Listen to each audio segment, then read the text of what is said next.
Hi everybody. In this video, I'm going to continue with the Tai Chi 24 form, moving into crane cools its wings. We began with the opening posture and then parting the wild horse's mane, and then now we have movement number 3, crane cools its wings. And as usual in these videos, I'm focusing in on what you do with your waist or your core to make the movement happen properly. All Tai Chi students and practitioners will understand that the movements are supposed to be generated by the waist. The movements of the arms and the movements of the legs are controlled here, but you'll almost never hear of how that specifically works. In the Tai Chi code, I'm explaining exactly what motions of the core create the 8 energies of Tai Chi and how we sequence those together to create each one of the Tai Chi techniques that we all recognize. All right, to demonstrate, we're going to begin where we left off, starting with the opening posture, sinking into horse stance, and then parting the wild horse's mane left. And we're going to skip parting the wild horse's mane right and left again and transition right from here into crane cools its wings.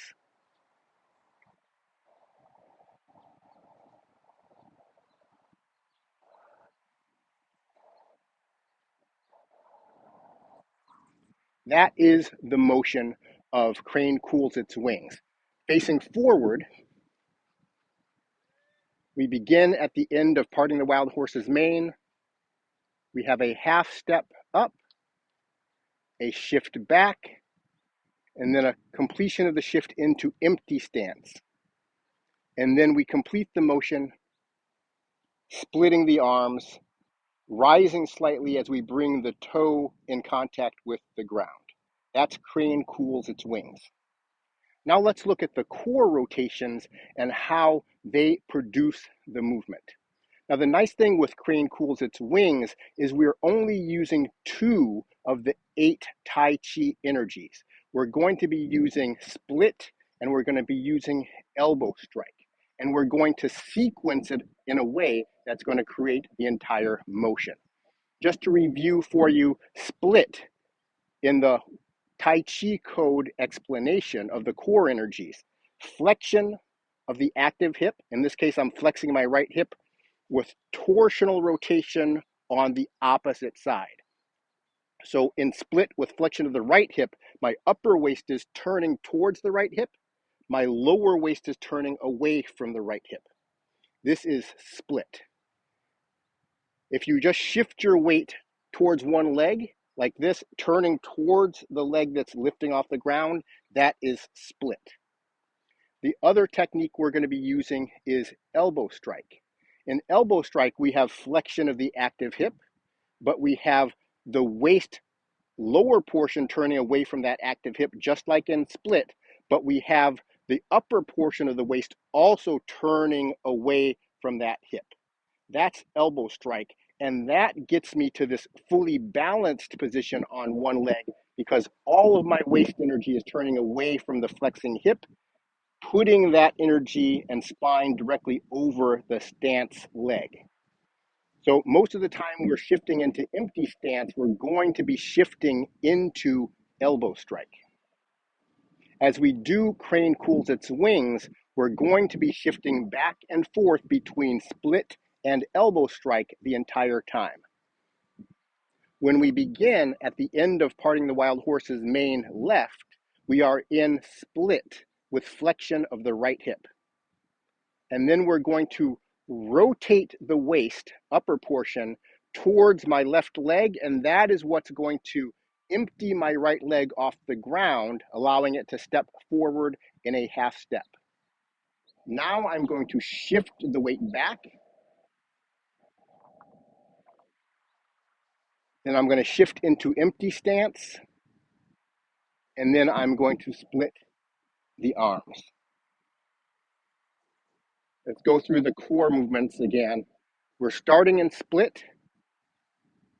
Shifting into the half step changes split to elbow strike simply by rotating the upper portion of the waist towards the forward leg. Now we're going to shift back by flexing my right hip, continuing to turn forward on the right side of my upper waist, and I'm going to transfer my lower waist energy backwards, pushing the energy into my right heel as I shift back. So in this position here, I'm in split with flexion of the left hip. Flexion of my left hip, upper torso is turning to the left or counterclockwise, lower torso, lower waist turning to the right or clockwise, producing this position. The left foot is not going to come off the ground yet because I have energy turning towards it, keeping some weight onto it. In order to complete the motion into empty stance, I turn my upper waist to the right. Now I am in elbow strike. Flexion of the left hip, clockwise rotation of the upper and lower waist. That keeps me in this balanced position. The final motion is going to be going back to split by turning the upper part of the waist from clockwise to counterclockwise. That's what's going to split the arms and bring my toes to the ground. All of that motion is coming from the core energy, making it happen. From the side view, turn the upper waist forward on the right to half step. Shift back by turning the lower waist back and to the right while flexing the left hip. Shift into empty stance by turning the upper waist to the right. And then complete split by turning the upper waist to the left.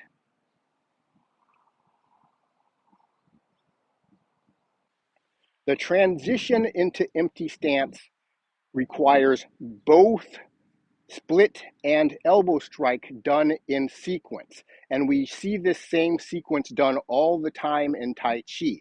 It's the same sequence we did in going from empty stance and parting the wild horse's mane, split to elbow strike, creating the ball position that most Tai Chi practitioners are familiar with. It's that transition of split to elbow strike that we're going to use so frequently when trying to go to empty stance.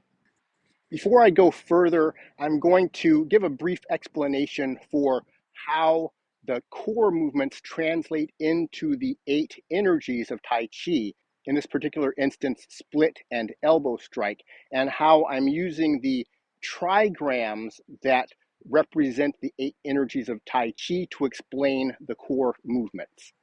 So very briefly, there are 3 lines in each trigram.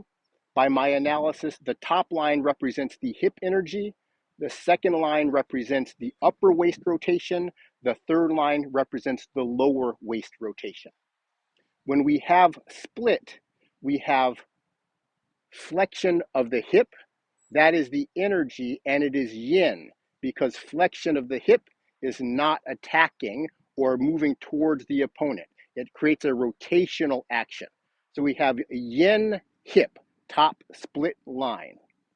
We have the second line representing the upper part of the waist, which is also going to be split yin energy, because the upper waist is turning towards the flexing hip, which, as you can see what happens here, it causes the waist to rotate towards that hip, not towards my opponent. So rotating towards the flexing hip is yin.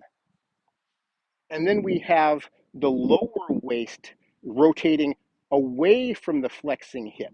That is going to be the bottom line, which is going to be a solid yang line.